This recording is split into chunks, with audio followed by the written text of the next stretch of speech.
నమస్తే welcome to our channel. Gig worker Sai Krishna lockup death మీద CBI enquiry కావాలని చెప్పి వైసీపీ పార్టీ అధినేత జగన్మోహన్ రెడ్డి డిమాండ్ చేశారు. అదేవిధంగా ఆ పార్టీ సీనియర్ లీడర్ అయినటువంటి వైవి సుబ్బారెడ్డి కూడా అమరావతిలో ఏదో జరిగిపోతుంది, నిధులన్నీ కూడా లూటీ చేస్తున్నారు, దానిపైన కూడా సిబిఐ ఎంక్వైరీ కావాలి, అంతేకాకుండా డిఎస్సిలో కూడా చాలా అవకతవకలు జరిగాయి, దానిపైన కూడా సిబిఐ ఎంక్వైరీ కావాలని చెప్పి అడుగుతున్నారు. అసలు వైసీపీ పదే పదే ఏ ఇష్యూ వచ్చినా సిబిఐ ఎంక్వైరీ ఎందుకు అడుగుతుంది? సిబిఐకి వైసీపీకి ఏదైనా సంబంధం ఉందా? తెలుసుకునే ప్రయత్నం చేద్దాం. దీనిపై చర్చించడానికి మనతో పాటుగా ఉన్నారు ప్రముఖ రాజకీయ సామాజిక విశ్లేషకులు అంకమరావు గారు. నమస్తే సార్. నమస్తే.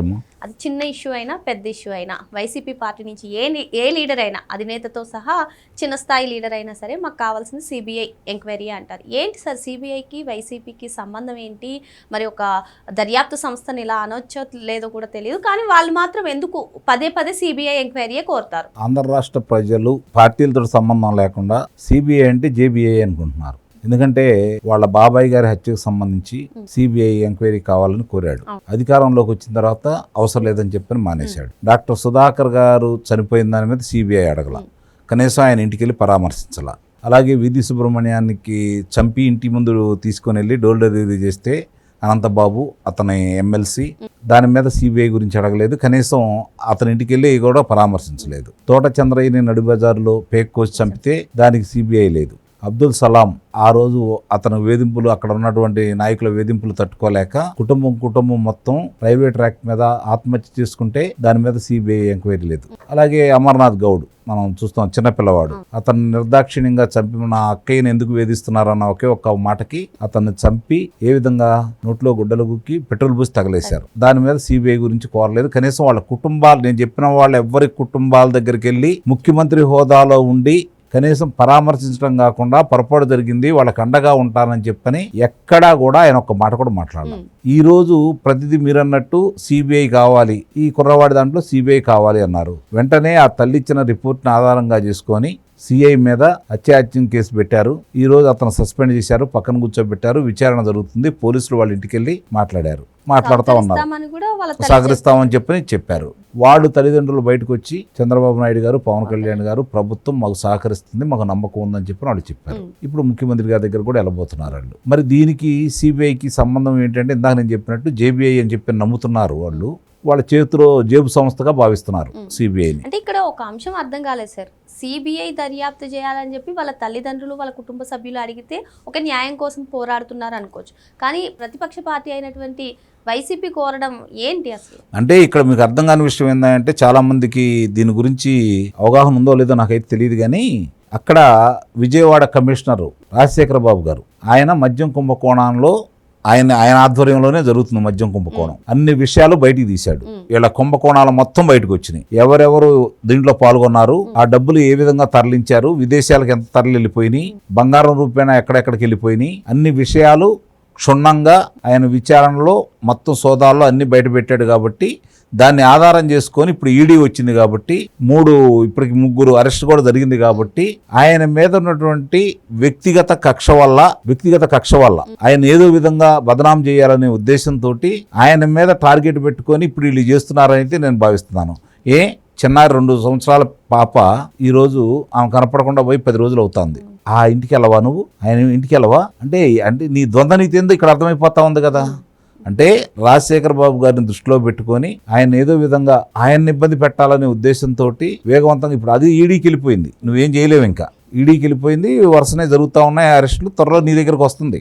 అంటే ఇప్పుడు రాజశేఖర్ గారి పైన ఉన్నటువంటి కక్ష తీర్చుకోవడం కోసమే ఇటువంటి అన్ని కూడా, అంటే అది జరిగినది దురదృష్టకరమైనటువంటి సంఘటన, దాన్ని ఈయన మీద నెట్టాలని చెప్పి ప్రయత్నం చేస్తున్నారు, బాధ్యులు ఈయన చేయాలని. ఇప్పుడు రాజశేఖర బాబు గారి గురించి నువ్వు మాట్లాడావు, బాగానే ఉంది. మద్యం కుంభకోణం ఇవన్నీ జరిగినాయి, గతంలో జరిగినాయి కదా. అప్పుడెవరు? నువ్వే కదా ముఖ్యమంత్రి.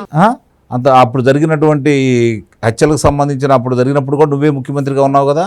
నువ్వేమైనా బాధ్యత తీసుకున్నావా? ఈరోజు ప్రభుత్వాన్ని నిందిస్తూ ప్రతి వాళ్ళకి, ప్రతిపక్షంలో ఉండే వాళ్ళకి, మామూలు వాళ్ళకి, మనలాంటి వాళ్ళకి అలుసుగా దొరికేది ప్రభుత్వమే కదా. అది చంద్రబాబు నాయుడు గారి ప్రభుత్వం. జగన్మోహన్ రెడ్డి ఉండగా ఎవరు మాట్లాడటానికి ధైర్యం లేదు. చంద్రబాబు నాయుడు గారు ముఖ్యమంత్రి ఉన్నప్పుడు ఎవరైనా మాట్లాడచ్చు, ఎందుకంటే ఆయన పెద్దగా పట్టించుకోడు కాబట్టి. ఇక్కడ వర్రా రవీందర్ రెడ్డి, బోరుగడ్డ అనిలు, ఇంకా ఇష్టారీతిగా మాట్లాడిన వాళ్ళకే వాళ్ళ జోలికి చంద్రబాబు నాయుడు గారి ప్రభుత్వం వెళ్ళాలా. సాయి కృష్ణ జోలికి ఎందుకు వెళ్తుంది?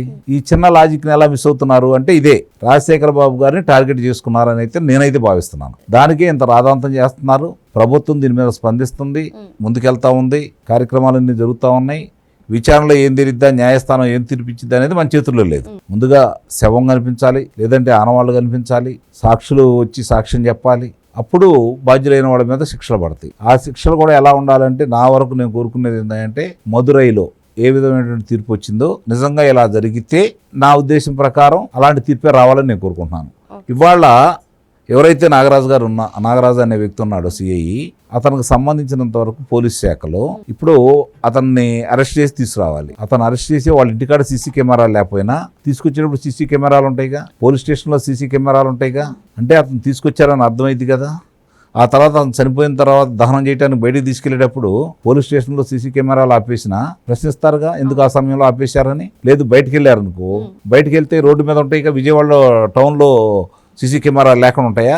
ఇవన్నీ తెలియకుండానే చేస్తారా వాళ్ళు? నిజంగా చేసి ఉంటే పోలీసులు ఇవన్నీ తెలియకుండా అమాయకంగా వెళ్ళి ఇరుక్కుంటారా? చాలా సందేహాలు ఉన్నాయి దీంట్లో. అవన్నీ మరి చూడాలి, ఏం జరుగుతుంది ఏంటనేది చూడాలి. సార్ అయితే మరి ఇటు అమరావతిలో కూడా నిధుల్లో చాలా లూటీ చేసేసారని వైవి సుబ్బారెడ్డి అటు అమరావతి పైన డిఎస్సి పైన కూడా సిబిఐ కావాలంటున్నారు కదా. మరి డిఎస్సి పైన ఆల్రెడీ క్లారిటీ ఇచ్చినా కూడా ఇంకా డిఎస్సిని దానిపైన సిబిఐ కోరడాన్ని ఎలా చూడాలి? దాన్ని మీ అధినేతకి కోతవీటు దూరంలో ఉండి లోకేష్ గారు చాలా స్పష్టంగా నీ ఇంటి పక్కనే ఉన్నాను, మనం చర్చిద్దాం రా, సమయం నువ్వు చెప్పినా సరే నేను చెప్పినా సరే, స్థలం నువ్వు చెప్పినా సరే నేను చెప్పినా సరే, నువ్వు నా దగ్గరకు వచ్చినా పర్లేదు, నేను నీ దగ్గర రమ్మన్నా వస్తాను, నేను సవాల్ విసురుతున్నాను, స్వీకరించు అని చెప్పి ధైర్యంగా మాట్లాడాడు. ఏమైపోయి మీ అధినాయకుడు, ఆయనకు ధైర్యం అయిపోయి మీ అందరూ ధైర్యం నూరు పోసి పంపించచ్చు కదా. అంతగా వివరాలు మీలో ఉంటే, ఆ వివరాలన్నీ మీ దగ్గర ఉంటే, స్పష్టంగా ఆ వివరాలు మీ దగ్గర ఉన్నప్పుడు న్యాయస్థానానికి మీరు ఎందుకు అప్రోచ్ కావట్లేదు? ఆ వివరాలు బయట ఎందుకు పెట్టలేదు? ఎవరు మిమ్మల్ని అడ్డుపడుతున్నారు? మీకు వచ్చిన నష్టం ఏంటి? ప్రతిదీ సిబిఐ కావాలి అంటే అదే నేను చెప్పాను కదా, జేబీఐ సిబిఐ రెండు ఒకటే కాబట్టి ఆ విధంగా కోరుకుంటున్నారని చెప్పి ఆంధ్ర రాష్ట్ర ప్రజలు కూడా అనుకుంటా ఉన్నారు. దీన్ని నివృత్తి చేసుకోవాల్సిన బాధ్యత అయితే సిబిఐ మీద ఉంది. అతని మీద ఉన్న కేసులకు సంబంధించి వేగవంతం చేసేసి న్యాయం చేస్తే అప్పుడు సిబిఐ మీద ఆంధ్ర రాష్ట్రంలో నమ్మకం ఏర్పడుతుందని అయితే నేనైతే భావిస్తున్నాను. ఓకే సార్, మరో అంశంతో మళ్ళీ కలుద్దాం. Thank you sir. Thank you.